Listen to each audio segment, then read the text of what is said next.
Hello friends, Arvind study official में आप सभी का स्वागत है। तो आज के इस वीडियो में हम लोग हुमायूं के बारे में पढ़ेंगे। इससे पहले हम लोगों ने मुगल वंश में बाबर के बारे में पढ़ चुके हैं। तो आज के इस वीडियो में हम लोग हुमायूं के बारे में शुरू करने वाले हैं। तो हुमायूं का अगर जन्म की बात करें तो हुमायूं का जन्म 6 मार्च 1508 ईस्वी को काबुल में हुआ था। हुमायूं का शासनकाल 1530 से लेकर के 1540 ईस्वी तक रहा, और दूसरी बार जो शासनकाल रहा है वो 1555 से 1556 ईस्वी तक रहा है। यानी हुमायूं ने 2 बार शासन किया है। पहले 1530 से लेकर के 1540 ईस्वी तक, दूसरी बार 1 साल के लिए 1555 से लेकर के 1556 ईस्वी तक इसने शासन किया है। हुमायूं के अगर पिता की बात करें तो हुमायूं के पिता का नाम बाबर था और माता का नाम माहम बेगम था। और हुमायूं का जो मूल नाम था नसीरुद्दीन मोहम्मद हुमायूं था। तो याद रखिएगा, एग्जाम में पूछा भी जा चुका है, एनटीपीसी के एग्जाम में। बाबर के 4 पुत्रों में हुमायूं सबसे बड़ा था। हुमायूं, कामरान, अस्करी और हिंदाल, ये इनके 4 पुत्रों के नाम थे बाबर के।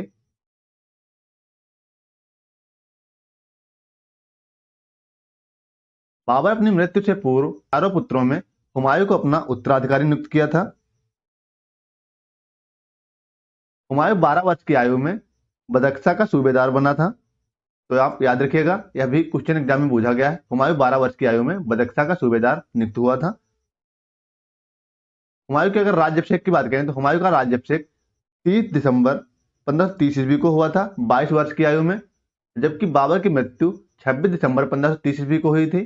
यानी बाबर की मृत्यु के 4 दिन के बाद हुमायूं का राज्याभिषेक होता है। राज्याभिषेक आगरा में होता है। ये राज्याभिषेक कहाँ होता है? आगरा में।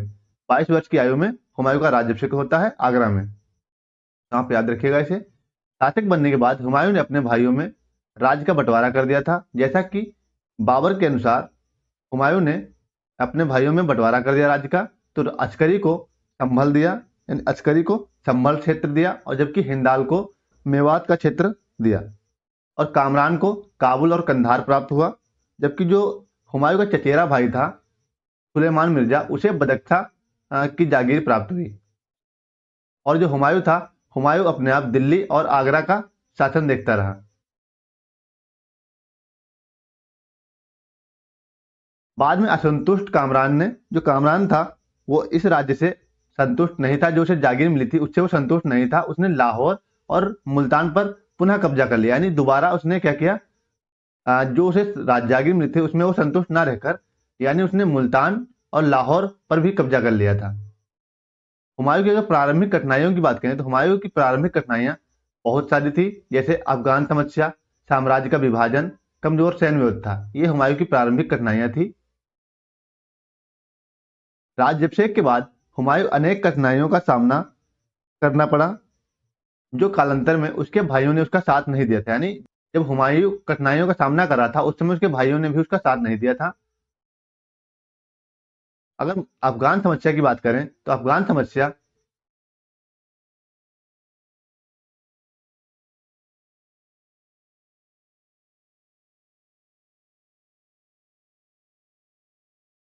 अगर हम अफगान समस्या के बारे में देखें तो अफगान समस्या में महमूद लोदी जो था वो अपने आप को अभी भी दिल्ली का वास्तविक संस्थापक मान रहा था।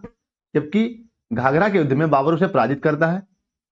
महमूद लोदी जो था वो बंगाल के शासक नुसरत शाह की सहायता से पैतृक राज्य जो था उसका, यानी पैतृक राज्य को पुनः पाना चाह रहा था। किसी जो मोहम्मद लोदी था वो बंगाल के शासक नुसरत शाह की सहायता से पुनः अपने पैतृक राज्य को पाने की कोशिश कर रहा था। और बिहार में जो शेर खां था वह भी अपने स्वतंत्र राज्य स्थापित करना चाह रहा था। यानी बिहार का जो शासक था शेर खां, वह भी अपने राज्य को पुनः यानी स्वतंत्र राज्य के रूप में देखना चाह रहा था और मुगलों को बाहर से निकाल फेंकना चाह रहा था। ये इसकी अफगान समस्या थी। और आलम खां जो इब्राहिम लोदी का चाचा था, यानी आलम खां जो इब्राहिम लोदी का चाचा था, यह भी गुजरात की सहायता लेकर दिल्ली पर अधिकार करना चाह रहा था। दूसरी जो समस्या थी साम्राज्य का विभाजन। जिस समय साम्राज्य को एक सूत्र में बांधने की जरूरत थी, उस समय हुमायूं की जो गलती थी उसने अपने भाइयों में उस राज्य का बंटवारा कर दिया, जिस कारण भी इसे समस्या का सामना करना पड़ा। हुमायूं का अपने भाइयों में साम्राज्य में हिस्सा देना सबसे बड़ी भूल साबित हुई। रिक्त कोष की अगर बात करें तो जो रिक्त कोष था, यानी बाबर ने पानीपत के युद्ध में काबुल की जनता को चांदी के सिक्के उपहार स्वरूप दान में दिया था। यानी जब वो बाबर जो था जो बाबर था वो पानीपत के युद्ध में जब विजित हो जाता है यानी विजयी होता है, उसके उपलक्ष्य में काबुल की जो जनता थी उसे एक एक चांदी का सिक्का दान करता है, जिस कारण से कहीं ना कहीं राजकोष की कमी होती है, जिस कारण हुमायूं जो था वह अपनी बड़ी सेना नहीं रख सकता है, जिस कारण हुमायूं था वह बड़ी सेना का पालन पोषण नहीं कर पाया। इस कारण उसे ये समस्याओं का सामना करना पड़ा। हुमायूं के अगर सैन्य अभियान की बात करें तो हुमायूं ने कई सैन्य अभियान लड़े, जिसमें वो विजय भी हुआ और पराजित भी हुआ। तो उन युद्धों के बारे में हम आगे डिटेल से कवर करेंगे, तो उसका ओवरव्यू ले लेते हैं। तो जो पहला अभियान उसने किया, कालिंजर का अभियान किया 1531 ईस्वी में, यानी जो हुमायूं का पहला अभियान था वो कालिंजर का आगमन था 1531 ईस्वी में। दूसरा था दोहरिया का युद्ध 1532 ईस्वी में, जिसको लड़ा। और चुनार का प्रथम युद्ध की बात करें तो 1532 ईस्वी में चुनार पर युद्ध किया। और मालवा एवं गुजरात अभियान 1534 और 35 के मध्य लड़ा गया।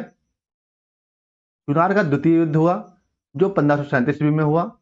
और चौथा का युद्ध 1539 ईस्वी में, कन्नौज और बिलग्राम का युद्ध 1540 ईस्वी में हुआ। हुमायूं का अगर निर्वासन काल की बात करें तो हुमायूं का निर्वासन काल 1540 से लेकर के 1555 ईस्वी तक रहा। और पुनः भारत विजय की अगर बात करें हुमायूं के द्वारा तो मच्छीवाड़ा का युद्ध 1555 ईस्वी में और सरहिंद का युद्ध 1555 ईस्वी में लड़ने के बाद उसे पुनः दिल्ली और आगरा की सल्तनत प्राप्त हो गई थी और काबुल पर भी वो अधिकार कर चुका था इससे पहले।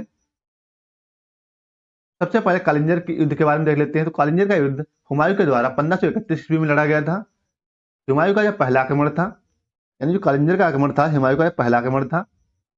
कालिंजर का शासक प्रताप रुद्र देव था, यानी कालिंजर का जो शासक था वो प्रताप रुद्र देव था, जिसके खिलाफ हुमायूं ने पहला सफल अभियान शुरू किया था। एक महीने के घेरे के बाद इस युद्ध में संधि हो जाती है। इस आक्रमण के समय ही उसे यह सूचना मिली कि अफगान सरदार जो था महमूद लोदी वो बिहार से जौनपुर की ओर बढ़ रहा है। तो हुमायूं ने क्या किया, रुद्रदेव से धन और सैनिकों की क्षतिपूर्ति लेकर वापस आगरा लौट आया। इस युद्ध में हुमायूं ने क्या किया, जो कालिंजर का शासक था प्रताप देव रुद्र, तो उससे सैनिकों की जो क्षतिपूर्ति हुई उसे लेकर और बाकी सारा धन लेकर वापस आगरा लौट आता है। इसके बाद हम देखते हैं दोहरिया का युद्ध। तो दोहरिया का युद्ध हुआ था यह 1532 ईस्वी में हुआ था। यह हुमायूं की सेना और महमूद लोदी की सेना के बीच में हुआ था। दोहरिया का युद्ध दोहरिया नामक स्थान पे हुआ था, जिसमें महमूद लोदी की पराजय हुई थी। इस युद्ध में महमूद लोदी की पराजय हुई थी। महमूद लोदी कौन था, तो महमूद लोदी इब्राहिम लोदी का भाई था।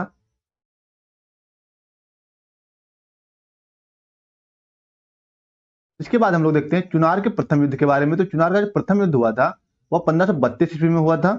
1532 ईस्वी में किसके मध्य हुआ था, शेर खां और हुमायूं के मध्य यह युद्ध लड़ा गया था। हुमायूं द्वारा चुनार के किले को घेर लिया गया था। इस समय यह किला जो था शेर खां के अधीन था, यानी इस समय इस किले का संरक्षक शेर खां था। 4 महीने के घेरे के बाद में संधि कर लेता है। इस संधि में यह तय होता है कि जो शेर खां था वो अपने पुत्र कुतुब खां को अपनी एक सैन्य टुकड़ी के साथ मुगल सेना हुमायूं के साथ भेजना तय हुआ और बदले में उसे चुनार का किला वापस दे दिया गया। इसके बाद हम लोग देखते हैं मालवा एवं गुजरात अभियान के बारे में। तो मालवा और गुजरात का अभियान जो हुआ था वो 1534 से लेकर 1535 के मध्य में लड़ा गया था। मालवा का जो शासक था बहादुर शाह था, जो हुमायूं के आक्रमण के डर से बहादुर शाह भाग गया था। हुमायूं द्वारा मालवा और गुजरात पर अधिकार कर लिया गया था, यानी हुमायूं द्वारा मालवा और गुजरात पर अधिकार कर लिया गया था। हुमायूं ने अस्करी को यहाँ का सूबेदार नियुक्त किया था, यानी बड़ी ही आसानी से इसलिए मालवा और गुजरात पर अधिकार कर लेता है हुमायूं। उसके बाद यहाँ का सूबेदार किसे, अस्करी को नियुक्त करता है, यानी अस्करी को यहाँ का सूबेदार नियुक्त करता है। चुनार के द्वितीय युद्ध की बात करें तो चुनार का द्वितीय युद्ध 1537 ईस्वी में हुआ था। शेर खां के द्वारा 1537 ईस्वी में बंगाल को घेर लिया गया था। जो बंगाल का शासक था गयासुद्दीन मोहम्मद शाह, वो हुमायूं से सहायता मांगता है, लेकिन हुमायूं सहायता देने से मना कर देता है, जिस कारण जो शेर खां था वो बंगाल पर अधिकार करना चाह रहा था, लेकिन ऐसा नहीं होता है। हुमायूं ने शेर खां के चुनार किले पर आक्रमण कर देता है और 6 महीने तक घेर कर रखता है। उसके बाद शेर खां आत्मसमर्पण कर देता है, यानी संधि कर लेता है। चुनार से आगे बढ़कर हुमायूं ने बंगाल पर भी अधिकार कर लेता है, यानी पहले चुनार किले पर अधिकार करता है, उसके बाद में फिर इसी बीच वो बंगाल पर भी अधिकार कर लेता है। और चौसा के युद्ध की बात करें तो चौसा का युद्ध 1539 ईस्वी में लड़ा गया था। यह युद्ध शेर खां और हुमायूं के बीच लड़ा गया था। हुमायूं के सैनिक कर्मनाशा और गंगा नदी में कूद गए थे, यानी जो हुमायूं के सैनिक थे वो कर्मनाशा और गंगा नदी में कूद गए। कुछ डूबकर मृत्यु उनकी हो गई, कुछ तो भाग गए वहां से। और यह सब देखकर हुमायूं भी गंगा नदी में कूद जाता है। जो हुमायूं था वह भी गंगा नदी में कूद गया, लेकिन उसे निजाम नामक भित्ति ने तैर कर बचा लेता है। यानी उसके बाद हुमायूं जो था वो उसकी जान बच जाती है और शेर खां इस युद्ध में विजयी हो जाता है। और इस युद्ध के दौरान शेर खां शेर शाह की उपाधि धारण करता है, यानी इसी युद्ध के दौरान शेर शाह की उपाधि धारण करता है शेर खां। और बिलग्राम की बात करें तो बिलग्राम जो कन्नौज में का युद्ध है, और बिलग्राम की बात करें तो बिलग्राम कन्नौज में पड़ता है। यहाँ का युद्ध 1540 ईस्वी में लड़ा गया था शेर खां और हुमायूं के बीच में। 1540 ईस्वी में शेर खां और हुमायूं के यह मध्य लड़ा गया था, जिसमें दिल्ली और आगरा पर भी अधिकार कर लेता है। जो शेर खां था वह दिल्ली और आगरा पर भी अधिकार कर लेता है और हुमायूं की इस युद्ध में पराजय होती है। इसके बाद जो शेर खां था वो पूर्ण रूप से दिल्ली और आगरा और समेत पंजाब के सभी हिस्सों पर पूर्ण रूप से अफगानों का राज्य हो जाता है और मुगलों की सत्ता समाप्त हो जाती है। अगर हुमायूं के निष्कासित जीवन की बात करें तो हुमायूं का जो निष्कासित जीवन रहा है वो शेर खां का आगरा और दिल्ली पर अधिकार होने के बाद में हुमायूं जो था वो 3 वर्ष तक राजस्थान और सिंध में घूमता रहा, यानी भटकता रहा इधर उधर, कहीं इधर कहीं उधर। उसके बाद में 1541 ईस्वी में हमीदा बानो से वह विवाह करता है। हमीदा बानो जो थी वो मीर अली अकबर की पुत्री थी और 15 अक्टूबर 1542 ईस्वी को अमरकोट में राणा बीरसाल के दोहा, यानी जो राणा बीरसाल थे उनके महल में हमीदा बानो ने एक पुत्र को जन्म देती हैं और जो पुत्र आगे चलकर अकबर नाम से प्रसिद्ध होता है, यानी अकबर वही शासक बनता है आगे चलकर। इसके बाद में पुनः भारत विजय की बात करें तो पुनः भारत विजय निर्वाचन के दौरान हुमायूं काबुल में रहा, यानी जब निर्वाचन हो जाता है उसका, यानी वो युद्ध हार जाता है, यानी उसका राज्य जब चला जाता है तो क्या करता है, निर्वाचन के दौरान काबुल में रहता है। और काबुल में रहकर हुमायूं 1550 ईस्वी में ईरान के शासक शाह की सहायता से कंधार और काबुल पर अधिकार कर लेता है, जो उसके भाइयों के अधीन था। उसके बाद मच्छीवाड़ का युद्ध जो है वो 1555 ईस्वी में लड़ता है, यानी 1555 ईस्वी में मच्छीवाड़ का युद्ध था वो सतलुज नदी के किनारे मच्छीवाड़ा नामक स्थान पर लड़ा गया था। यह युद्ध हुमायूं और अफगान के सरदार हैबत खां और तातर खां के बीच लड़ा गया था। इस युद्ध में हुमायूं जो था वो विजयी हो जाता है, यानी उसे पुनः राज्य प्राप्त होता है पंजाब का, यानी वो पंजाब पर मुगलों का अधिकार हो जाता है, यानी जो हुमायूं था वो पंजाब पर अधिकार कर लेता है। उसके बाद सरहिंद का युद्ध देखते हैं। सरहिंद का जो युद्ध था वो 1555 ईस्वी में लड़ा गया था। इस युद्ध में हुमायूं और सिकंदर सूर के बीच में युद्ध होता है। इसमें सिकंदर सूर जो था वो पराजित हो जाता है और दिल्ली पर पुनः हुमायूं अधिकार कर लेता है। उसके बाद जनवरी 1556 ईस्वी में तीन पनाह के पुस्तकालय की सीढ़ियों से गिरने के कारण हुमायूं की मृत्यु हो जाती है। हुमायूं की मृत्यु जनवरी 1556 ईस्वी में होती है, यानी 1 साल के लिए वो दोबारा शासक बनता है। उसके बाद कुछ महत्वपूर्ण तथ्यों के बारे में देख लेते हैं। तो महत्वपूर्ण तथ्य ये हैं, लेनपूर्ण जो इतिहासकार था वो लिखता है कि हुमायूं जो था वो जीवन भर लड़खड़ाता रहा और अंत में लड़खड़ाते हुए ही उसकी मृत्यु हो जाती है। हुमायूं नामा की रचना गुलबदन बेगम ने की थी। हुमायूं का जो मकबरा है वो दिल्ली में बना हुआ है, यानी हुमायूं का जो मकबरा है वो दिल्ली में बना हुआ है। हुमायूं का जो मकबरा है, इस मकबरे का वास्तुकार जो था वो मिराक मिर्जा ग्यास ने इस मकबरे को तैयार किया था। तो इस वीडियो में इतना ही। अगर वीडियो अच्छा लगा हो तो वीडियो को लाइक करें और चैनल को सब्सक्राइब कर लें ताकि इसी प्रकार के जी के वीडियो आप तक पहुंचते रहें। मिलते हैं नेक्स्ट वीडियो में, तब